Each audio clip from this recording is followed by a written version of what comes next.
நீங்க அரசியலுக்கு வரப்போறீங்களா இல்லையா இதை முதல்ல தெளிவுபடுத்தணும்ன்றது மக்கள் எதிர்பார்க்கறாங்க. அத பத்தி நான் காலையில இருந்து கேட்டுக்கிட்டு இருக்கேன். சொல்லி தொலையேண்டா. கடந்த ஒரு வாரமாவே சோசியல் மீடியாவை பாக்குற எல்லாருக்குமே இதுதான் ஒரு கேள்வியா இருந்தது. லாரன்ஸ் ரசிகர்கள் ஒரு பக்கம் கொண்டாடினாலும் இன்னொரு பக்கம் விமர்சனங்கள் அதிகமா இருந்தது. இது தேவையில்லாத ஆணை அப்படிங்கிற மாதிரி கடுமையான விமர்சனங்களும் வைக்கப்பட்டுச்சு.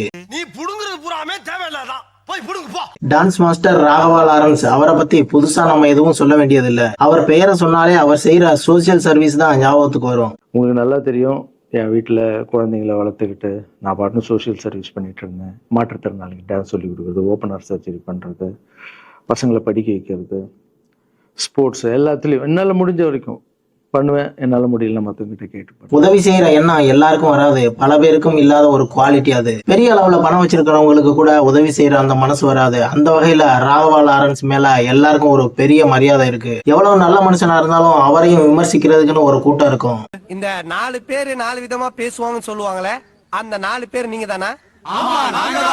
எதுக்கு திட்டுறான், ஏன் திட்டுறான்னு அவனுக்கும் தெரியாது, நமக்கும் தெரியாது. அப்படி காரணமே இல்லாம வசப்பாடுற சில பேரு இருக்கதான் செய்யறாங்க. திட்டுறான், என்ன சொல்லி திட்டுறான்னு புரியல. அதுவும் இப்ப ராகவா லாரன்ஸ் அவர்கள் தாவேகா கட்சியில இணைஞ்சிட்டாரு. கேட்கவா வேணும், வசவு இன்னும் கூடுதலா தான் இருக்கும். அதுல சிலர் இவர் ஏதோ உள்நோக்கத்தோட தான் தாவேகாக்குள்ள வந்திருக்காரு, இவரை அனுப்புனதே ரஜினிகாந்த் தான் சொல்றாங்க. உங்க பிரச்சனைக்கு நடுவில் நான் எங்க வந்தேன்? ஏன் வேணா ஏமண்டே போட்டு உருட்டுறேன்? இது ஒரு கான்ஸ்பிரன்சி தியரி தான். இதுல உண்மை இருக்கிற மாதிரி எனக்கு தோணல. அப்படி பார்த்தா லாரன்ஸ் விஜய் 2 பேருமே நல்ல நண்பர்களாச்சு. சரி, மேட்டருக்கு வருவான். அப்படி வாயா. ராகவா லாரன்ஸ் அவர்கள் கட்சியில இணையறதுக்கு முன்னாடி இந்த வந்துட்டேன், இப்ப வந்துட்டேன், இந்த கட்சியில சேர போறேன் அப்படின்னு கொடுத்தார் பாருங்க ஒரு ஹைப். அத பத்தி தான் இந்த வீடியோல பேச போறோம். வீடியோ ஃபன்னாவும் கலகலப்பாவும் இருக்க போகுது. வீடியோவை ஸ்கிப் பண்ணாம முழுசா பாருங்க. நான் கமெண்ட்ஸ் எல்லாம் படிச்சேன். நான் ஒரு நல்ல முடிவு எடுத்திருக்கேன். பதில சொல்றா. அதை என் ஃபேன்ஸ் எல்லாரையும் கூப்பிட்டு எங்க அம்மாவை அந்த ஸ்டேஜில் உட்கார வச்சு அந்த முடிவை சொல்றேன். நிறைய பேர் கேக்குறாங்க, வர்றதுனா வர வேண்டியதானே, ஏன் நீங்க மக்கள் கிட்ட கேட்டுட்டு இருக்கீங்கன்னு. வரதும் உங்களுடைய முடிவு. ஏன் எங்களை போய் கேக்குறீங்க? நாங்க வேணாம் தான் சொல்லுவோம். வராம இருந்துருவீங்களா? மக்கள் தீர்ப்பே மகேசன் தீர்ப்புன்னு எதுக்கு சொல்லியிருக்கேன்? நான் கேட்பேன், அது என்னுடைய ஐடியா. நான் என்ன நினைக்கிறோன்னு அப்படிதான் வாழ முடியும். மற்றவங்க என்ன சொல்றாங்களோ அதுக்கேற்ற மாதிரி வாழ முடியாது. புரியுதுங்களா? கரெக்ட், நியாயமான பேச்சுப்பா.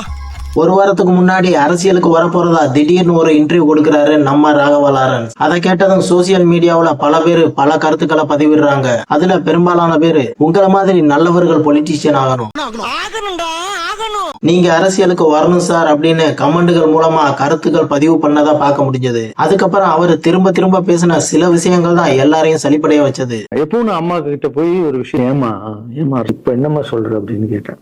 முதல் முறை அம்மா வந்து சொன்னா, அம்மா வந்து சொன்னோன்னு அம்மா ஓகே சொல்லிட்டாங்க அரசியல் வர்றதுக்கு. அதையே நீங்க அடிக்கடி சொல்லும் போது அட என்னடா இவன் அப்படிங்கிற மாதிரி ஒரு சலிப்பை உண்டாக்குது. முடியல. அடுத்து பார்த்தோம்னா எந்த கட்சியிலயுமே அவர் இணையவே இல்ல. இந்த கட்சியில தான் இணைய போறேன்னு சொல்லவும் இல்ல. அதுக்கு முன்னாடியே திருச்சி கிழக்கு தொகுதின்னு சொல்றாரு. திருச்சி கிழக்கு தொகுதி இன்னைக்கு நான் என்ன முடிவு சொல்றேன், இதுதானே. ஒரு கட்சியில இணைஞ்சதுக்கு அப்புறமா தான் எந்த தொகுதியில சீட்டு வழங்கப்படும் அப்படிங்கறது அந்த கட்சி தான் முடிவு பண்ணுவாங்க. நீங்க அரசியலுக்கு வர்றதுக்கு முன்னாடியே திருச்சி கிழக்கு தொகுதியில் போட்டியிட போறேன்னு சொல்றீங்க. மற்ற கட்சிகள்ல இருக்கலாம், நான் உங்க கட்சிக்கு வர்றேன், எனக்கு இந்த தொகுதியில சீட்டு கொடுக்கணும் அப்படின்னு கண்டிஷன் போட்டு கட்சி மாறும் விஷயங்கள் மற்ற கட்சியில நடக்கலாம். கட்சி மாறுவதால் என்னை கோலை என்றோ பச்சொந்தி என்றோ எண்ணி விடாதீர்கள். ஆனா தாவேகா கட்சியில எந்த தொகுதியில யார் போட்டியிடணுங்கிறத தலைமை தான் முடிவு பண்ணும். முதல்வர் விஜய் அவர்கள் தான் முடிவு செய்வார். இடைத்தேர்தலுக்கு 5 தொகுதிகள் காலியா இருந்தது. விஜய் பாஸ்கர் ரிசைன் பண்ண உடனே 6 தொகுதியா மாறிடுச்சு. இந்த 6 தொகுதியில எந்த தொகுதி வேணாலும் உங்களுக்கு கொடுக்கலாம், இல்ல உங்களுக்கு எந்த தொகுதியிலையும் சீட்டு கொடுக்காமலும் போகலாம். இது எல்லாம் தலைமை தான் முடிவு செய்யணும். ஆனா வர்றதுக்கு முன்னாடியே திருச்சி கிழக்கு தொகுதின்னு நீங்க சொல்றத ஏற்றுக்கொள்ளும்படியா இல்ல. கொஞ்சம் ஓவரா தான் போய்கிட்டு இருக்கோமோ. போவோம், என்ன பண்ணிடுவானுங்க. முதல்வர் விஜய் அவர்களும் நீங்களும் சினிமா ஃபீல்டுலயே நல்ல ஃப்ரெண்ட்ஸ்ங்கிறதுனால முன்னாடியே விஜய் அவர்கள் கிட்ட நீங்க பேசி இருந்திருக்கலாம். அவரும் உங்களை திருச்சி கிழக்கு தொகுதியில போட்டியிட வைப்பதா சொல்லியிருக்கலாம். அதுக்கப்புறம் நீங்க உடனே வராம முதல்ல மக்கள் மத்தியில ஒரு கியூரியாசிட்டியை பில்ட் பண்ணுவோம், அப்புறம் மாசா தாவேகா கட்சியில போய் சேரலாம்னு இந்த டிராமாட்டிக் சம்பவங்களை எல்லாம் நடத்தி இருக்கலாம். எல்லாமே லாம் தான். உண்மை என்னன்னு உங்களுக்கு தான் தெரியும். சொல்லு, நீதான் தைரியமான ஆளத்தை சொல்லு. நான் பார்த்ததை வச்சு என்னால உணர முடிஞ்சதை, கெஸ் பண்ண முடிஞ்சதை தான் இங்க சொல்லியிருக்கேன். ஒரு படம் பார்க்கும்போது ஆடியன்ஸோடைய ஆர்வத்தை தூண்டி அடுத்து என்ன நடக்க போகுதுன்னு சீட் நுனியில உட்கார வைக்கிற மாதிரி நீங்க அரசியலுக்கு வர்ற நிகழ்வை சொல்லி மக்களிடையே எதிர்பார்ப்பை தூண்ட நினைச்சீங்களா? கரெக்டா கட்டுவிட்டா. நீங்க ஒரு டைரக்டர்ங்கிறதுனால அந்த மாதிரி யோசிச்சீங்களான்னு தெரியல. கியூரியாசிட்டிங்கிறது ரப்பர் பேண்ட் மாதிரி, ஓரளவுக்கு இழுத்தீங்கன்னா தாங்கும், அதுக்கு மேல இழுத்தீங்கன்னா அந்து போயிடும். அப்படிதான் ஒரு குறிப்பிட்ட அளவுக்கு மேல போச்சுன்னா அது கேட்கிற ஆடியன்ஸை சலிப்படைய வைக்கும். உங்களுடைய செயல்பாடும் அப்படிதான் கொஞ்சம் அதிகப்படியா இருந்த மாதிரி தோணுது. கொஞ்சம் ஓவரா தான் போய்கிட்டு இருக்க நீ. வருவாரா எப்ப வருவாரு, எந்த கட்சியில சேருவாரு அப்படின்னு மக்களை ஹைப் ஏத்தி வைக்கணும்னு நினைச்சு கடைசியில ஏதோ ஒன்ன சொல்ல போய் எதையோ சொல்லி மொத்தமா சொதப்பி விட்டீங்க. புதிய ஏரியால போய் நம்ம ஒரு வாடகை வீட்டுக்கு போறோம்னு வச்சுங்களேன், எங்க பைப்பு சரியில்லை, உள்ள போன பெருசாக சார் தெரியும் நம்மளுக்கு. ரோட்ல இருக்கிற தெருநாய் கூட நம்மளை பார்த்தா கத்தும். தெருநாய் இருக்குல்ல, அதுக்கு பிடிச்ச பிஸ்கெட் போடணும், பிடிச்ச மாதிரி செஞ்சு அதை போட்டு அது நம்மளை கத்தாம பார்த்துணும். ஒரு நாய்க்கோ ஒரு வீட்டுக்கே இவ்வளவு ஆகுதுன்னா ஒரு நாட்டை கொடுத்துருக்கீங்க, கொஞ்சமாவது டைம். உதாரணம் சொல்றதுக்கு முன்னாடி யோசிக்காம சொல்லிட்டீங்களே சார். நல்ல விஷயம் சொன்னாலே அதை திரித்து தவறா பேசக்கூடியவங்க மத்தியில இப்படி வாய விட்டீங்களே சார். என்ன பங்கு மாட்டிக்கிட்ட பங்கு.